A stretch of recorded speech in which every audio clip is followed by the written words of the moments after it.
La balle au bon, deuxième.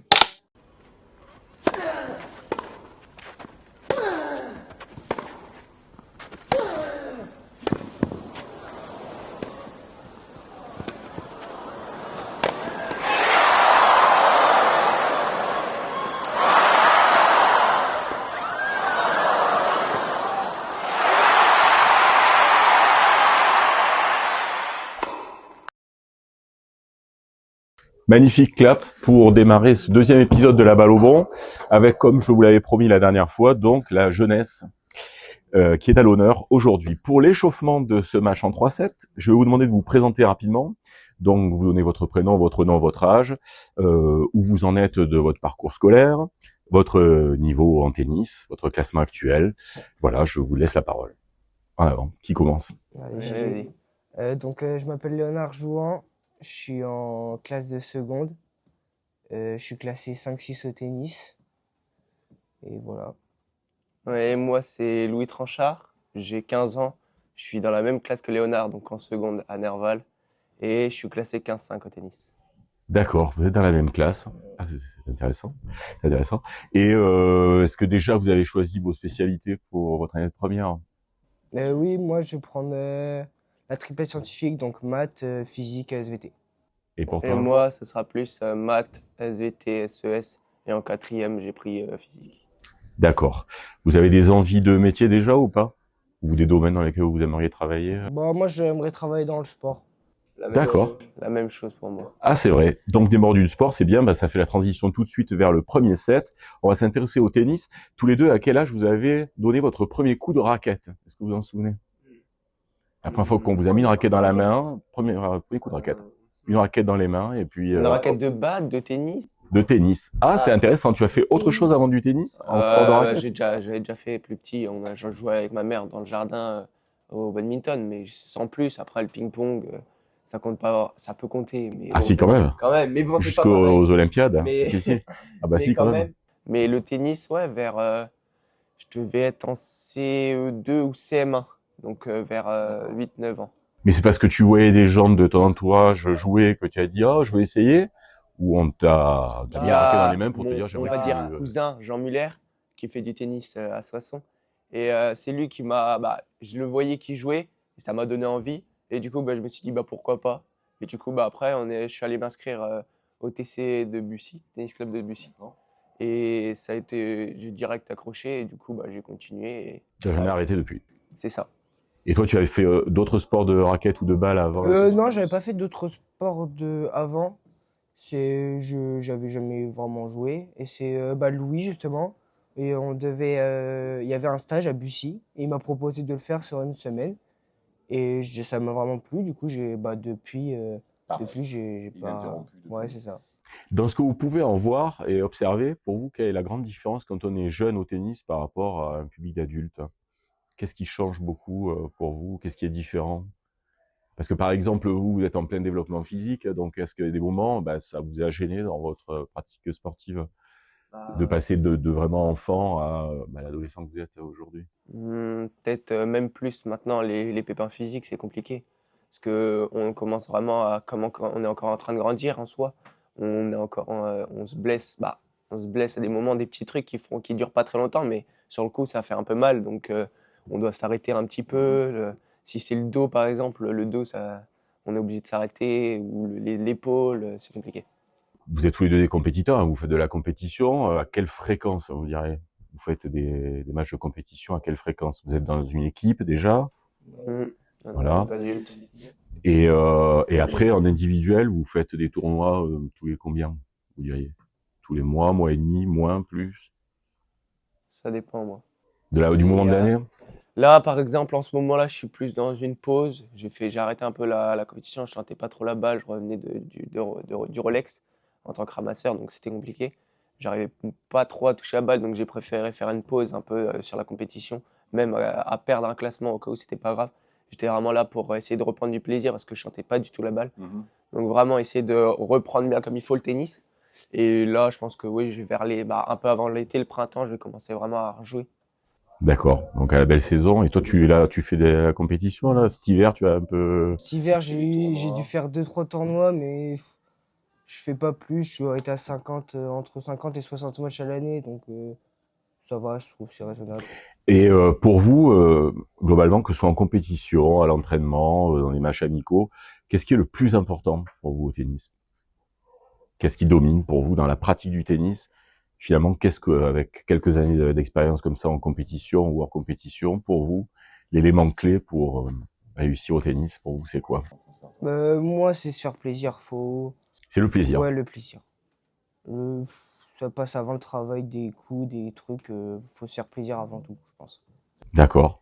Tu dirais la même chose? Je dirais la même chose, mais avant, j'étais pas comme ça du tout. C'est-à-dire? Avant, c'était très compliqué. J'étais vraiment dans une phase où il fallait vraiment gagner, qu'importe le match. Et j'arrivais à me mettre dans des états pas possibles quand même pour, même si je perdais ou quoi, j'étais vraiment pas bien. Et alors maintenant, j'arrive vraiment à plus être dans une phase où, comme je grandis encore dans ma tête, maintenant, je commence à être plus vieux par rapport à avant. J'arrive à prendre du plaisir en jouant et pas me dire, OK, il faut que je gagne, il faut que je gagne. Et maintenant, c'est vraiment genre, je prends du plaisir et que quel que soit le résultat, j'essaie de me prendre du plaisir en bien jouant. Mais si je vous donne trois éléments qui composent le tennis, on va dire la technique, le physique, le mental. Vous diriez qu'en match, c'est lequel des trois qui est le plus important? Mental. Ah ouais, Le mental. Tous les deux? Ouais. Le mental. Je te sens peiné par cette Ah. déclaration. Malheureusement, on est obligé de le dire que c'est le mental, hein. Pourquoi malheureusement, t'es obligé de le dire? De toute façon, le plus important, c'est le mental. 90% du travail sur le terrain, c'est le mental. Est-ce que le score, par exemple, c'est quelque chose qui pour vous joue beaucoup sur le mental, ou c'est plus la réussite ou le ratage d'un coup, ou alors de se faire vraiment rouler dessus par quelqu'un qui a réponse à tout? Non, moi je pense que c'est plus le ratage d'un coup ou... C'est plus quand tu rates un coup, toi, que ça Ouais, te c'est touche ça. le mental. Encore le score où l'adversaire qui est plus fort, l'adversaire est plus fort, c'est tout. Le score, il peut se passer n'importe quoi à tout moment. Donc, faut se dire que c'est pas encore fini. Par contre, quand déjà, des fois, t'es malmené, tu te fais balader, et qu'en plus, t'as deux, trois points importants que tu loupes sur une balle où tu fais une quéquette, t'as vraiment le seum, quoi. Et toi, c'est pareil? C'est le ratage d'un coup, ou c'est par c'est exemple frustrant, hein. te prendre un passing si tu fais une belle montée, ou Bah, en soi, si on prend un passing, c'est que l'autre était meilleur. C'est qu'il a réussi à gagner le point et qu'il se l'est donné pour gagner le point. Donc, c'est bien joué à lui. Mais imaginons, je suis là, je dois finir, que ce soit à la volée ou sur une balle d'attaque. un smash. Et voilà, c'est ça. Et que je la loupe complètement, qu'elle finit dans la bâche 20 mètres derrière. Alors là, ouais, ça peut vite faire vriller, hein. Et c'est pas le score, ni pour l'un ni pour l'autre. 15-40 ou le break déjà fait, ça va pas vous rentrer dans la tête. Non, parce qu'en soi, comme disait Léonard, on peut réussir à se dire, bon, bah, c'est pas grave, je l'ai perdu, mais on essaye de revenir. Ouais, c'est ça, parce qu'on ne sait jamais ce qui peut se passer. Donc, faut quand même réussir à se dire, OK, c'est pas fini, on continue. Bon, fin du premier set, je vais vous proposer un petit jeu, je vous le propose à vous aussi du coup. Je vais vous proposer des rébus avec des prénoms et des noms de joueurs et de joueuses. Premier rébut.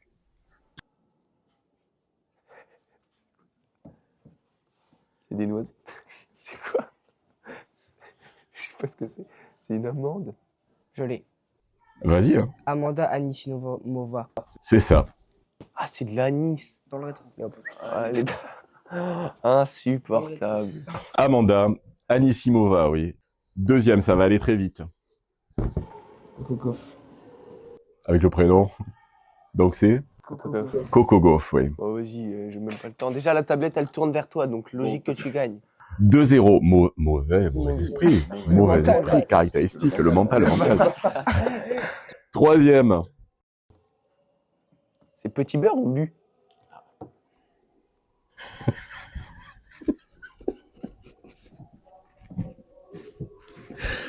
Vous pouvez revoir la diffusion de votre tête. Ah non, alors là, Karabatic, non. Non, là, parce que j'ai dit couper, là. Impossible. Mais non. Luca Vanacci. C'est ça. Luca Vanache. Ah ouais, beau gosse. Alors, on le dit pas comme ça en pratique, il faut dire Luca Vanache. C'est Luca Vanache, il faut prononcer. Mais là, j'ai été obligé de tricher parce que sinon, c'était Sur injouable. Caravane, quand même, pas sur Van. On s'excuse auprès de Luca. Allez, celui-ci. Donc, ça fait 2-1.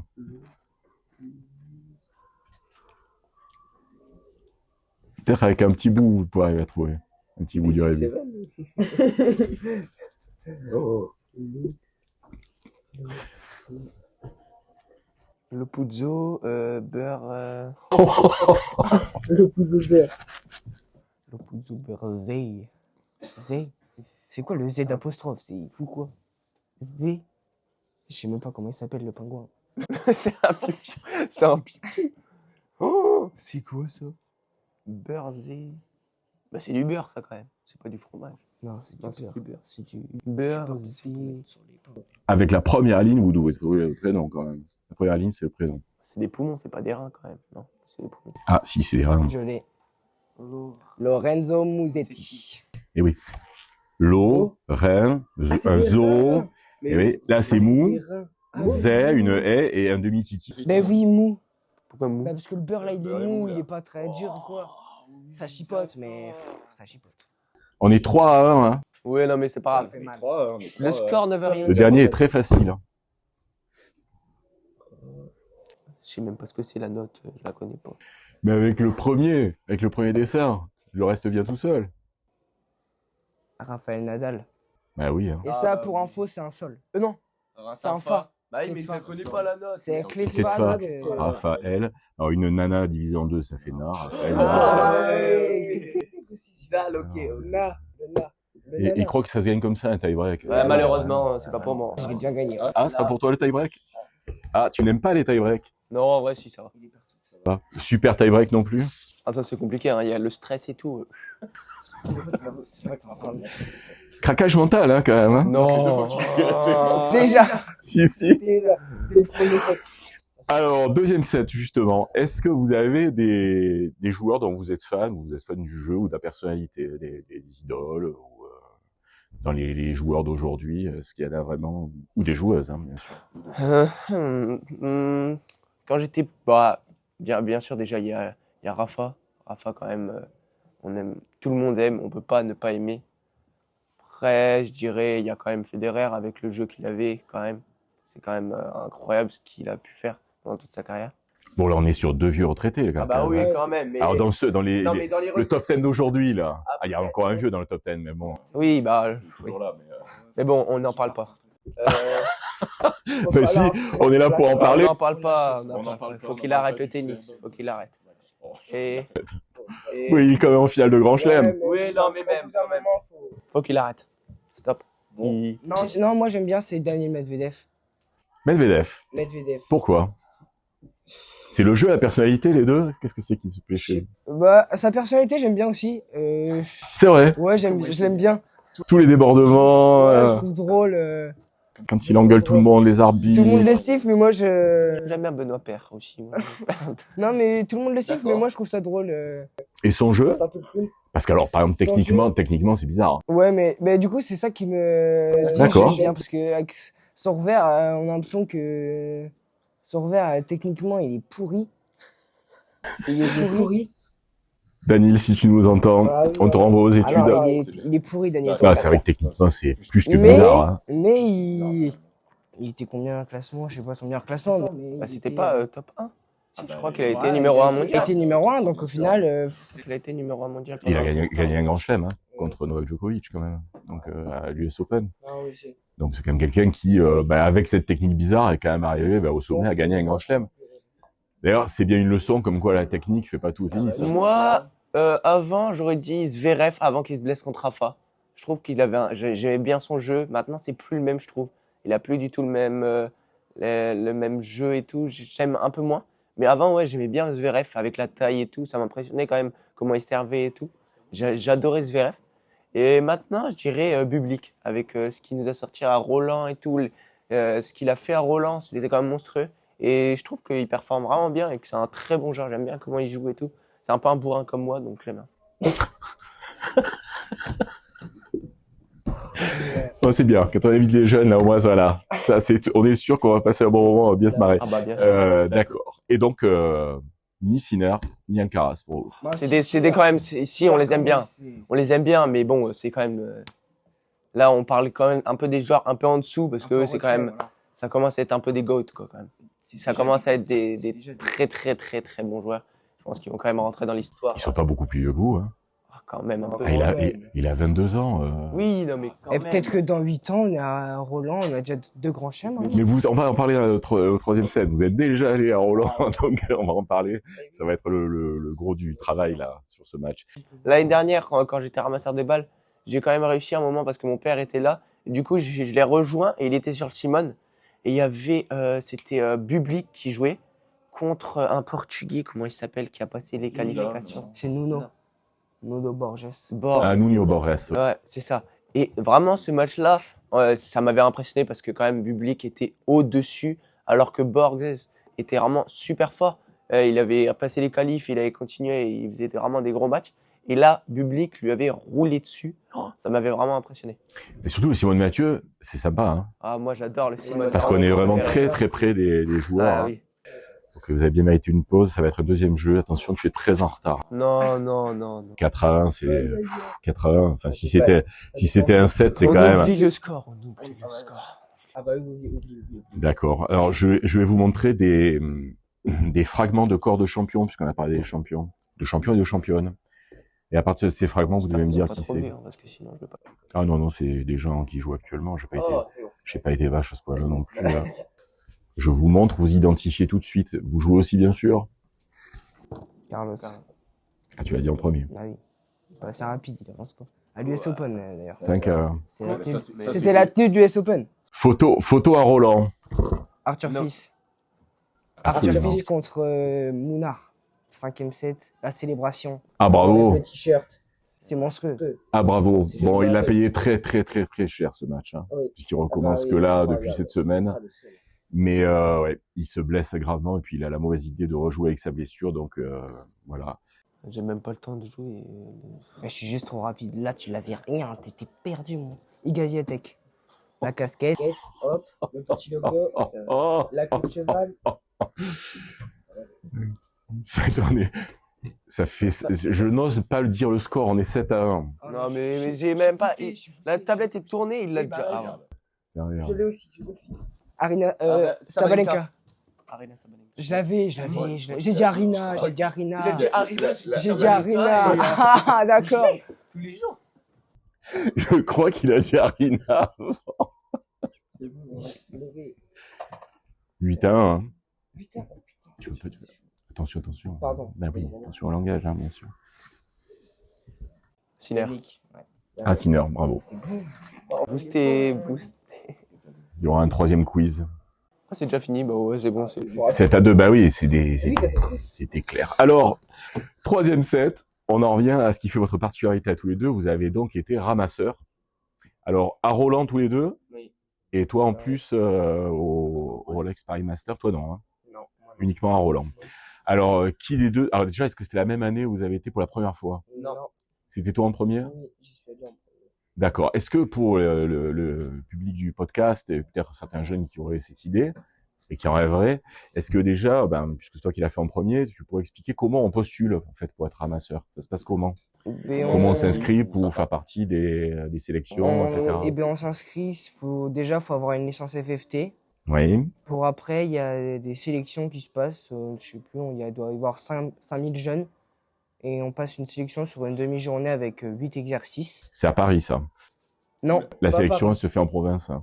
Pas à Paris, ça fait. Nous, moi, j'y suis allé à Reims, à Lille, il y a D'accord. Marc-en-Barreuil, oui. Donc ça, sur le site de la Fédération française de tennis, on peut trouver l'endroit où on va passer. Donc c'est une demi-journée. Une demi-journée, c'est 3 heures. Tu fais 8 exercices physiques. Mais c'est déjà avec des balles, etc. ou Déjà pas? avec des balles. Ok. On évalue déjà notre roulé. On te lance des balles, on voit Voilà, exactement. si elle attrapé rapidement. Ouais, il y a plein d'exercices. La capacité physique aussi. D'accord, donc on vous fait courir, ramasser, réagir, Exactement. faire rouler la balle. Donc c'est déjà en fait la pratique du ramasseur, ou il y a des exercices autres, ou alors on juge aussi votre discipline, votre calme, si vous écoutez. Oui, il y a de ça aussi, parce qu'on fait des jeux à côté. Dans les exercices, il y a des jeux, il y a du morpion, il y a il y a les Mais ça, c'est vraiment pour la cohésion d'équipe. Pour Oui, voir c'est ça. si on arrive à s'introduire dans une nouvelle équipe qu'on ne connaît pas forcément. Par exemple, là, on est avec des jeunes qu'on ne connaît vraiment pas et on essaye de s'introduire dans le groupe. Et c'est Ouais, ça faut s'intégrer, on ouais. essaye de voir. si on arrive à s'introduire dans un nouveau groupe avec des gens qu'on connaît pas forcément.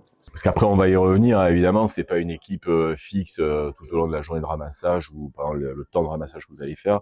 Donc, effectivement, il faut être coordonné avec les autres et s'entendre avec les autres, oui.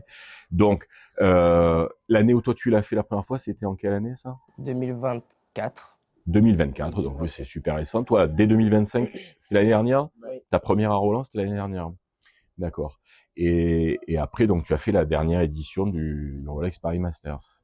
Donc, c'est 2025. Ouais. Ouais. Donc, avec le nouveau lieu, donc, à la Défense. Ok. Tu étais déjà allé au Rolex Paris Masters avant, quand c'était à Bercy? J'étais allé à Bercy, ouais, une fois. Comme spectateur, donc. Oui, en spectateur. Et alors, comment tu as trouvé les nouvelles installations? On fait une petite parenthèse, on va revenir. À Bercy, j'avais bien aimé, mais c'était une night, bah, c'était le soir, donc c'était compliqué de voir vraiment tout le complexe, alors que je sais qu'en journée, on peut vraiment se balader sur les autres terrains. Mais là, on avait vraiment été que sur le central. Mais ouais, j'avais bien aimé l'ambiance et tout. Et là, par contre, la salle, c'est vraiment différent parce que quand on voit tous les terrains qu'il y avait. Alors, je reviens. Donc, on passe cette demi-journée de présélection.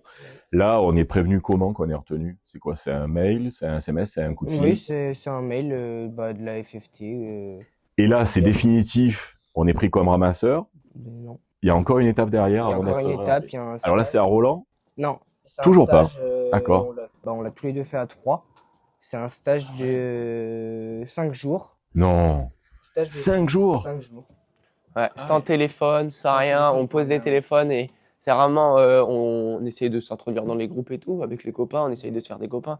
Et en vrai, ça sert parce que quand on revient à Roland, après, on a plein de copains et du coup, on en connaît déjà pas mal. Et donc, c'est vraiment 5 jours. Ah ouais. 5 jours. Du lundi au vendredi, c'est en pleine semaine ou ils mettent ça plus tôt? Non, c'est pendant les vacances. Oui. Ah, c'est pendant des vacances scolaires. Vacances d'avril.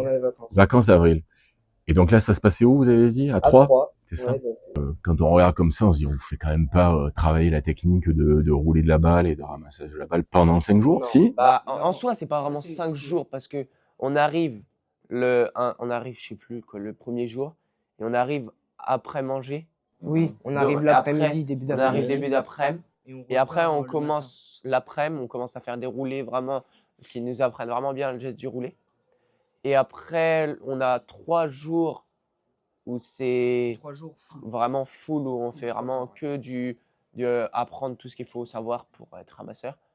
Et après, la matinée où il nous faut vraiment les tests là, c'est vraiment genre, c'est vraiment fort noté, ils voient tout ce qu'on fait, tout ce qu'on fait. Il y a beaucoup de gens qui encadrent? Ou c'est en gros, je sais pas, il y a une personne pour 20 jeunes? Non, il y a ils sont mal. beaucoup encadrés. Et ils ont de quoi noter? Ah ouais, ils ont les tablettes et tout, et ça note tout ce qu'on fait. Vous avez trouvé l'ambiance plutôt sympa ou quand même assez rigoureuse et un peu sévère? Non, c'est quand même sympa quand on sort du terrain, mais quand on est sur le terrain, c'est stressant. Ah d'accord. Très stressant parce que on a vraiment envie de vouloir y aller. Et donc en fait, c'est stressant et on stresse. Et des fois, c'est ce petit truc de stress qui fait que en fait, on y arrive bien parce que ça fait tellement le stress qu'on essaye de vraiment bien faire ce qu'ils nous disent. Et donc après, ça passe quand même pas mal. Là, vous étiez combien là à 3? Vous vous rappelez le nombre? Ouais, c'est pas 60 à peu près? Ah ouais, la sélection, elle est. Non, moins. On doit être Entre 40 et 50. Ouais, entre 40 et 50, je crois. Et ils en gardent 30. Une trentaine. Ouais. Est-ce que là déjà, ils en présélectionnent certains qui vont pouvoir faire les gros matchs la deuxième semaine, les grands cours? C'est pas à ce moment-là que ça se décide. Pas du tout, parce que en soi, on fait tous. On s'arrête. En fait, il y en a qui s'arrêtent plus tôt que d'autres, mais c'est pas aussi gros les écarts parce que on s'arrête vraiment. Ceux qui s'arrêtent de ramasser, c'est vers le jeudi de la dernière semaine. Donc, je sais qu'il y en avait, ils s'arrêtaient jeudi soir de la dernière semaine et ils étaient vraiment arrêtés. Et après, ils pouvaient plus ramasser, à part des petits matchs, ils voulaient continuer, mais c'était pas vraiment des gros matchs, c'était vraiment des. Et par exemple, quand on ramasse sur les demi ou sur la finale, on a déjà ramassé avant ou on ne fait que le ramassage demi ou finale? Ah non, on a déjà ramassé avant et c'est encore noté là-bas. À Roland, on est noté tout le temps. Ça continue. Ah oui, on est tout Et il y a des gens qui sont virés, entre guillemets? Bah non, pas forcément. Ils sont éliminés en mode s'ils veulent on les l'année reprend plus. prochaine, on les reprendra pas. D'accord. Et s'ils veulent faire le rôle expérimentateur, on les reprendra pas. D'accord. Et du coup, donc là-bas, vous arrivez à Roland et en tant que ramasseur, est-ce que vous vous souvenez de ce que vous avez ressenti quand vous êtes vraiment arrivé, que vous aviez été sélectionné? qu'on vous a accueilli, et que vous êtes arrivé sur les lieux. Est-ce que vous vous rappelez votre sentiment? Ah, c'est. Vous étiez ému? Qu'est-ce que ça vous a fait d'arriver à Roland et d'être dans l'équipe finalement du tournoi? Ah, moi, j'étais super content. Quand je suis Ouais, arrivé, j'avais le sourire jusqu'aux oreilles. J'étais trop content. Ils nous donnent toutes les tenues et tout. On est là, on repart. On a des sacs remplis C'est de vrai. tenues. Ah ouais, oh, quand on repart de Roland, oh là là. On a juste envie de revenir. Parce que tout vous est donné. Les Ouais, tenues que vous tout. avez sur le cours, etc., c'est Ouais. offert. C'est tout offert. D'accord. Et donc vous arrivez à quel moment du tournoi là? C'est vraiment le On premier arrive, jour. On C'est arrive quelques jours avant que le tournoi démarre? 2 jours avant les qualifs. 2 jours, oui, avant le qualif. Avant les qualifs. Ça commence le lundi, on arrive le samedi. On vous réentraîne encore hein? Non. Le samedi et le dimanche, c'est tout ce qui est un peu. Bah, le dimanche. Présentation. Ah, le dimanche, là, on fait les photos. Oui, parce qu'il y a des Samedi, photos, on arrive, le samedi, pendant toute la journée, ils nous samedi accueillent après, pour oui. venir chercher les tenues. Le dimanche, on a les photos. Ouais, c'est ça. On fait les photos sur le Châtrier et tout. reste Chacun le notre tour et tout. Ils nous font faire le tour de toute l'installation et tout, la cantine, les différents cours, où est-ce qu'on doit passer et tout. Et après, le lundi, ça commence. Et du coup, on reste le dimanche soir sur Paris pour. Là vous êtes logé ou pas? Non. C'est à nous de choisir. Enfin, à nous de choisir. À nous de se débrouiller pour trouver un logement. Alors vous arrivez 2 jours avant que ça démarre. Et là après comment ça se passe? On vous annonce quand, que vous allez être sur quel cours et avec quels joueurs? Les joueurs par exemple vous les découvrez quand vous arrivez sur le cours, les joueurs et les joueuses, ou on vous dit avant quels sont les gens qui vont faire le match que vous allez. Parce qu'on arrive, on bip notre. Vous, je crois pas que c'était ça. Mais nous, comme c'était la première année qu'ils faisaient ça, on arrivait avec notre accréditation pour rentrer déjà dans le stade. On arrivait, après on arrivait dans notre truc de ramasseur. On bipait et ça nous donnait le cours sur lequel on était. Et dès qu'on était sur ce cours-là, après on regardait sur nos téléphones la programmation, quoi, pour regarder quel match on avait. Ok, quand on est sur un cours, on y est la journée? Toute la journée. D'accord. Après, il y a différents rôles. On peut avoir différents rôles aussi sur la journée. On peut être remplaçant que l'après-midi. D'accord. On peut être remplaçant un peu, pas si toute la journée. C'est-à-dire qu'on peut aller remplacer quelqu'un qui s'est blessé ou sur un cours. Donc vous êtes nourri par contre. Hein. Oui, oui. D'accord. Et du coup, par exemple, chacun à votre tour, des souvenirs comme ça de ramassage avec des joueurs auxquels vous avez tendu la balle ou des joueuses à quelques centimètres, quoi. Toi, par exemple, tu as ramassé qui? Moi, c'était la première night. C'était Stan Wawrinka contre Murray. Et Ah ouais, du lourd. ouais. Ah ouais, du lourd. Ça n'a ça. pas duré longtemps, c'était dommage, mais c'était bien. On est sur des stars. Là. Ah oui, non, je me rappelle de ce Ouais, match qui avait c'était- fait flop complet, oui. Et je devais avoir 4 ou 5 balles. Et donc, quand on a plus de 3 balles, on vient lui donner les balles sur la raquette. Et quand je lui ai posé les 4-5 balles, il m'avait demandé laquelle choisir. Et ça, c'était qui? Wawrinka ou Murray? Wawrinka, oui. Wawrinka, il m'avait demandé, vas-y, je prends laquelle. Je prends laquelle. Ah, sympa l'anecdote. Ouais. D'accord. Et tu l'as vraiment fait? Tu lui as dit Je lui ai dit, bon, celle-là. Après, il faut pas. Ah, sympa. Je reconnais bien Stan. C'est bien. C'était cool. Et Stan Wawrinka, il est vraiment sympa sur le cours. Il dit merci à chaque fois qu'on lui donne une balle, il dit merci. Moi, je me dis, mais il n'est pas obligé, quoi. Mais du coup, parce que, comme tu me dis, les 18 meilleurs endroits ramassés, il y a une espèce de compétition quand même. Vous êtes reclassés. Et par exemple, ça se sent, ça, entre ramasseurs, qu'il y a une forme de compète pour quand même Pas réussir à forcément, arracher la parce finale que ou ennemie. en soi, Est-ce qu'il y a un esprit un peu, où on essaie quand même de passer devant les autres pour être vraiment sur la toute fin du tournoi? moi, je sais qu'il y a eu un moment où c'était comme ça. C'était le jour pour se démarquer, pour essayer de faire les finales femmes. Ou peut-être essayer d'aller en finale homme. Mais vraiment, ce jour-là, c'était le jour le plus stressant. Tout le monde était stressé et voulait faire le mieux. Et là, on sentait qu'il n'y avait plus de copains. Et c'était Ah oui, vraiment, quand même. là, ça s'envoyait des. Oh, je m'en souviens, ce jour-là, on était tous là et on s'envoyait des chiches comme ça. Et ça partait super vite. Et vraiment, on était tous là à vouloir essayer de passer. Et ouais, là, c'était vraiment compétition. Qu'est-ce qui était le plus impressionnant pour vous, d'avoir les champions à portée de main comme ça et de raquettes à 1 mètre, ou d'avoir le public, parce que c'est quand même énormément de gens autour de vous, finalement, alors c'est peut-être les deux en même temps, mais quand on rentre, quand on est ramasseur pour la première fois, déjà on est sur le sol du central, du Châtrier ou du Langen ou peu importe, déjà, mais est-ce que c'est de voir autant de monde autour de soi qui est un peu écrasant, ou est-ce que c'est la présence des champions si près? Pour toi, qu'est-ce qui était le plus impressionnant? D'avoir les champions très près, ou de voir tout le monde qui avait autour, le public? Moi, ce qui m'a le plus choqué, c'était le monde. Parce que quand on est dans le fond, on est debout et qu'on se dit je vais lever un peu la tête pour regarder, Ouais. ça monte vraiment haut. Tu vois toute la tribune remplie et ça fait beaucoup. Oui, puis quand ça applaudit. On dit, ou- ça fait du bruit. Ça fait beaucoup de bruit. Donc, c'est ce qui m'a choqué. Après, oui, être à côté. En face des champions, oui. Oui. Et toi, tu dirais quoi Moi alors? aussi, le public, c'est quand même quelque chose. En fait, ça fait plaisir de se dire qu'on a quand même, il y a vraiment beaucoup de monde qui sont là pour regarder parce que je sais, j'ai un souvenir, j'étais sur le 13 ce jour-là et sur le 14, il y avait Alexandre Muller qui jouait contre peut-être, ouais, Mencic. Et ce jour-là, c'était j'ai jamais vu le cours 14 comme ça. Le cours 14 tremblait. Il y avait tellement de monde. Il y avait peut-être 2 files comme ça qui étaient collées derrière les barrières pour regarder le match. Alors, il y avait plus de place tout autour. Et ça faisait la Marseillaise, ça faisait à bâbord, à tribord, et moi à côté. Mais moi, je frissonnais alors que j'étais à côté, j'étais sur le 13, le 14. Ce jour-là, je m'en souviendrai toujours. Ah ouais, c'était. Donc c'est le public finalement Ah que vous ouais. avez trouvé globalement le plus impressionnant avec cette expérience. Après, c'est compliqué parce que quand des fois on a un petit stress, c'est de se dire, ah, il y a le public qui regarde.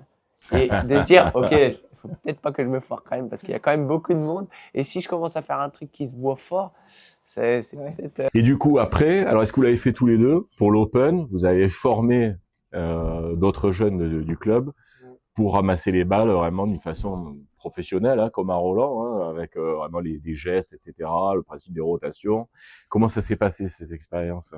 On essaye de prendre, on prend ça quand même à cœur vu que faut que ça se passe bien, et même pour les petits, que ça leur donne envie de ramasser. Et donc, Mais on voit que, ouais, il y a quand même. On se dit qu'on a quand même fort progressé parce que quand on regarde les plus jeunes, on se dit qu'on était comme eux. Et quand on voit maintenant ce qu'on est, qu'est-ce qu'on arrive à faire, on se dit que bon, c'est bon, on a vraiment progressé comme jamais. Allez, troisième et dernier jeu. Je crois qu'il y a 5. Il y en a 5. Donc comme vous êtes 7-2, tu peux peut-être faire match nul. Là, ça dépend. C'est quoi le jeu? Ça il dépend. faudra être bon. Hein. Ah, ça dépend, c'est quoi Mais le non, jeu. mais lui aussi. Je suis boosté. Vous avez eu la chance de voir les champions de près, d'entendre leur voix. Alors, est-ce que vous allez pouvoir reconnaître les voix des champions et des championnes? La voix parlée, je précise. Yeah, I actually like this one. Yeah, I like this one. It's like a Friday day, Saturday, Sunday. Yeah, it's a good one. I don't know. Every time I hear. Moi, je dirais Sabalenka, mais. Oui. Alors on pouvait la reconnaître, Sabalenka, parce qu'à un moment donné, elle se met à chanter. Et alors elle adore faire ça, chanter, danser. Ouais, c'est vrai. Des petits shows comme Mais ça. là, ouais, non, moi, la voix. Au pif, j'allais dire Badosa. Bados. Badosa au pif. Le deuxième. Allez, deuxième. C'est incroyable que vous êtes restés. Quelle heure sont? Djoko. 13h matin. 3h du matin, oui. Beaucoup de les enfants.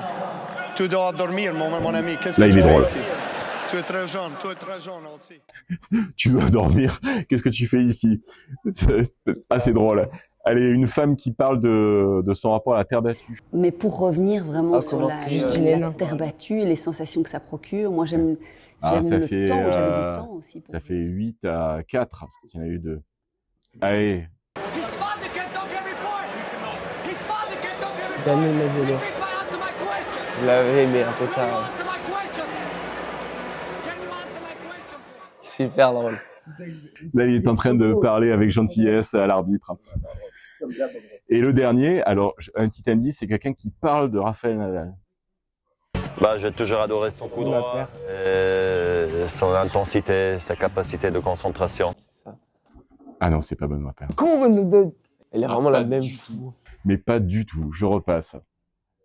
J'ai toujours adoré son coup droit, son intensité, sa capacité de concentration. Oh, attends, j'avais. Oh, l'accent. Roger Federer. Ben oui, Ah ouais? Oh là là. je repasse. J'ai toujours adoré son coup droit, Roger. son intensité, sa Mais moi, je capacité de pensais pas concentration. que c'était Voilà. Donc ça c'est pour les fans de Roger. Il a toujours aimé son coup droit, sa capacité de concentration, etc. De Rafa Forever. Ce sera le mot de conclusion. Je voudrais quand même remercier tous ceux qui ont regardé le premier épisode. J'espère que vous serez encore plus nombreux pour le deuxième. N'hésitez pas à liker, à mettre aussi un commentaire en dessous. Ça fera toujours plaisir. Je vous remercie encore les jeunes pour le temps que vous m'avez consacré, toutes ces belles anecdotes ces moments de rire. Et puis, c'était très intéressant. J'espère que ça vous intéressera aussi. Rendez-vous bientôt pour l'épisode 3. Et là, ce sera les femmes qui seront à l'honneur. Merci. Merci à tous les deux. Merci. Bon match. Merci.